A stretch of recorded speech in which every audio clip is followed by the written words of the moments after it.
Welcome back to Kayfabe Wrestling Talk. We're talking about Monday Night Raw, November 4th, still in Saudi Arabia. I'm just doing a little opinion, piece by piece. Spoiler alert, but watch it. This is obviously not the actual episode. So if you haven't watched it, watch the thing. I mean, if you just want to watch me talk, that's totally cool because I'm handsome Nick Hanlon. And I'm probably better than you. Now, I'm just giving my opinions on what's happening on Raw, what I think. Honestly, my opinions are probably better than yours, so definitely watch. You don't need your own opinion when you have somebody like me to tell you what your opinions should be. Thanks for watching, by the way. Make sure you like and subscribe. Comment, even if your opinion differs from mine. I don't mind calling you out on here and letting you know why your opinion's wrong. Either way, let's get into Raw. Well, starting out on Raw, we got Liv Morgan, we got Dominic Mysterio, Dom, and we got Raquel Rodriguez.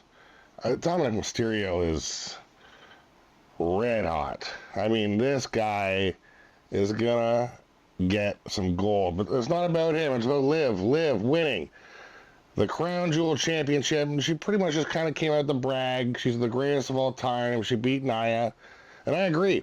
She is one of the greatest of all time. She has cemented her legacy forever. She's a Hall of Famer now. She's for sure going to go to the Hall of Fame. That being said, Bianca Belair and Jade Cargill come down.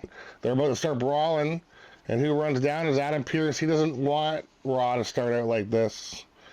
He wants there to be a number one contender. So, because Miss Liv took out Rhea Ripley as well, we're going to have a battle royal for number one contender. That being said, Liv Morgan, just beautiful. Pointing out the things I've been talking about for the last few weeks with Bianca Belair and Jade Cargill. She just looks at Cargill and says, just be careful because she's going to stab you in the back. And she will. You got two women who think they're the best, who think they're the biggest. It ain't going to last. I mean, Bianca Belair used to be on top of the castle. She's a champion, a world champion. Tag team champion's great, but that's not her thing. She's a singles competitor. Jade Cargill clearly is getting an ego. So how long can any of that last?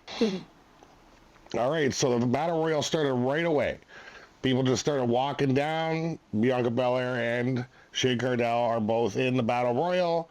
Not a bad Battle Royal. I mean, I'm not going to go shot for shot in it. Io Sky wins, though.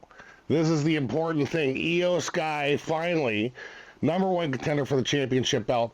She is the best performer on the roster. She is top, and she should be getting title matches. I'm so glad Io Sky won. I don't think she's going to beat Alexa Bliss because Alexa Bliss really she's got people behind her. She wins at all costs. And again, if the referee doesn't see it, it's not illegal. That being said, Io Sky gets the win. Not expected, of course. But how can you call anything? It's a battle royal. It's every man for himself. Whoever wins, wins. But everybody kind of thought it was going to be Bianca or Jade or Valkyria or whoever. No, Io Sky has proven herself once again to be top of the heap. I love it. Damage control. Maybe they're going to start taking some control again. Hey, Bayley, take note, maybe? Maybe apologize for being you, and maybe they'll bring you back in because whatever's going on now with you it ain't working. We can see right through it. That being said, congratulations, Io Sky, number one contender.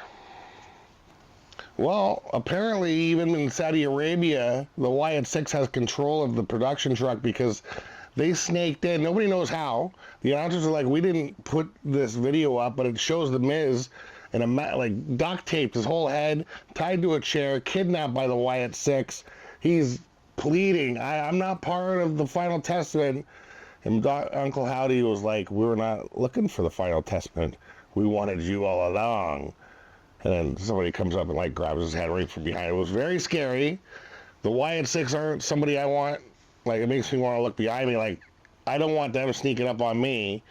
And I'm pretty sure the Miz, I mean, we might not ever see him again. He's literally kidnapped by 5 psychopaths that might. You know what? I don't want to say what they might do. Let's see what happens. Hopefully the Miz is okay. That being said, bad day.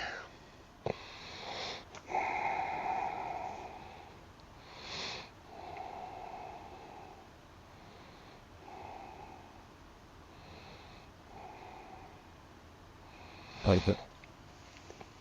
So we got Kofi Kingston.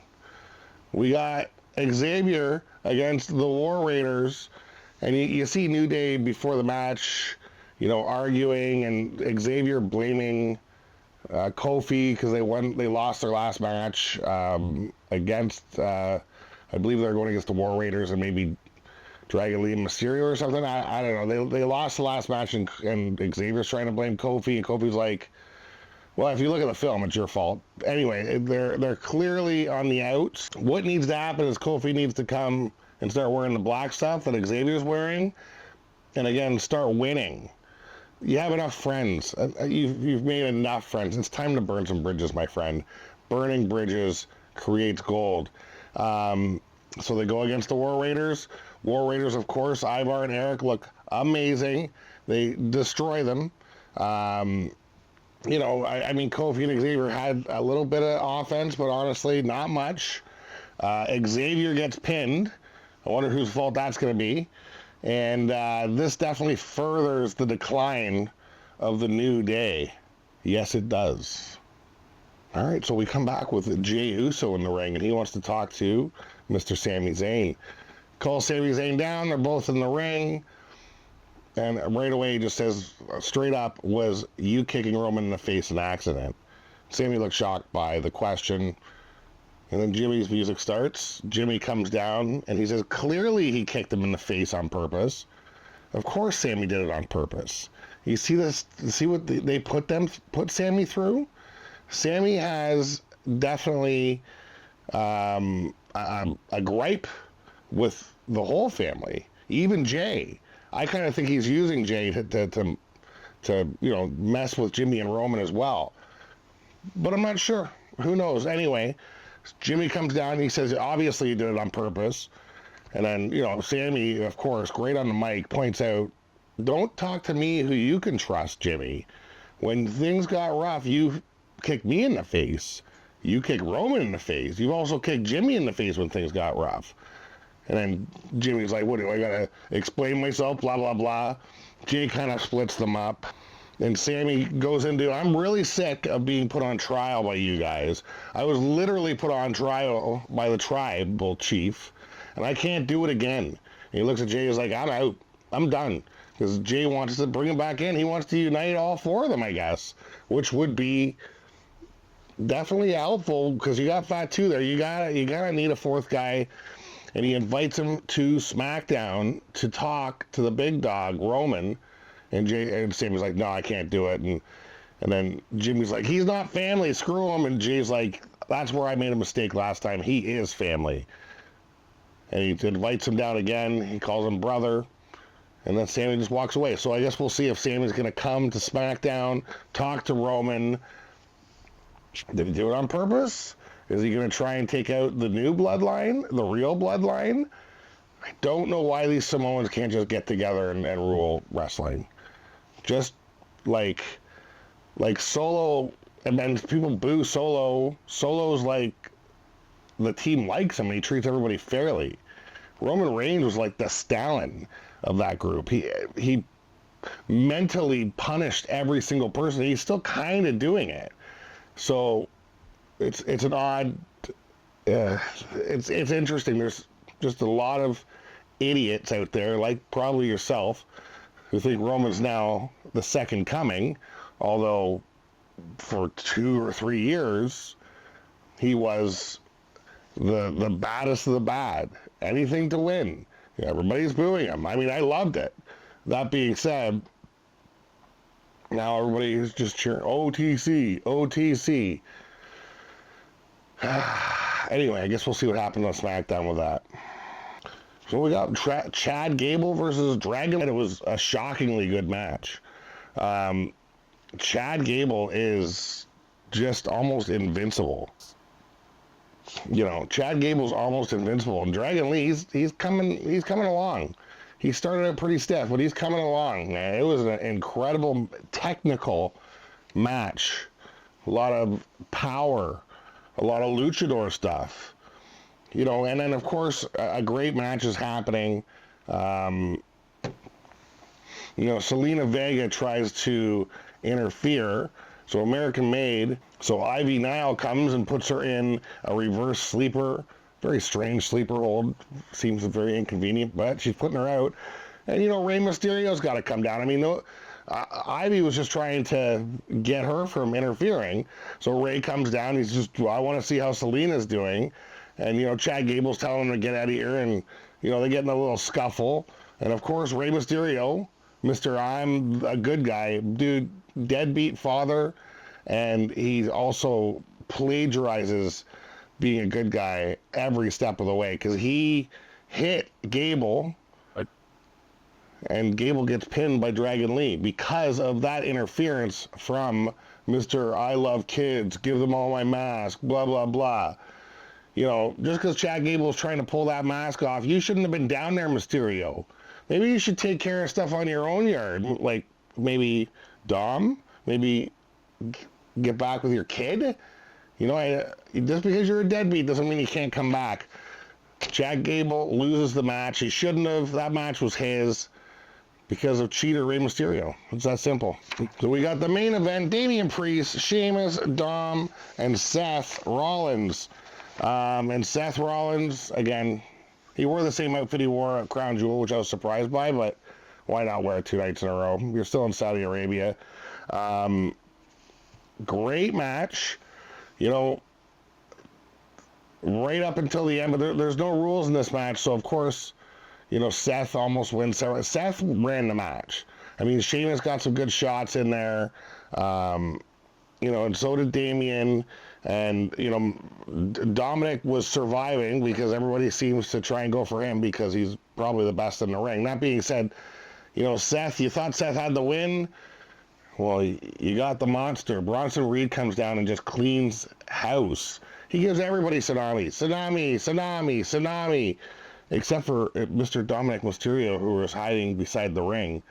After he's done, and he puts a, you know, tsunamis, Seth through the announce table outside the ring. Amazing. Announce table explodes. It was very dramatic. And then Dominic comes in, he tries to pin Sheamus, and, you know, Damian hits him, tries, you know, does stop the pin, and Mysterio goes for, well, he hits him with a 619, and he wants to go for the frog splash. Damian jumps up, gives him this little choke slam finisher thing. Damian wins the match. Damian's the #1 contender, and he's going to face Gunter. I don't know what the point is.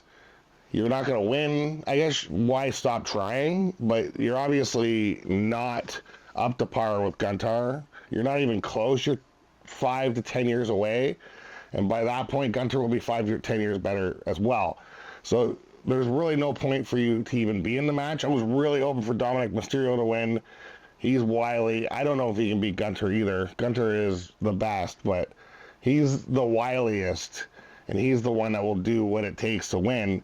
That being said, Damian Priest wins the match, #1 contender, all because of Bronson Reed. The Monster takes out Seth. We're going to see more of Seth and the Monster. I can't wait. I'm very excited. The Monster, Bronson Reed, is unstoppable. He took out everybody in that match. So if you're up against Bronson Reed, I would suggest maybe running. Thanks for watching. Kayfabe Wrestling Talk. The way wrestling should be talked about, I tell you what. I'm just giving my opinions, and if you don't agree with them, you're probably wrong. Make sure you like and subscribe. We'll see you at the next event.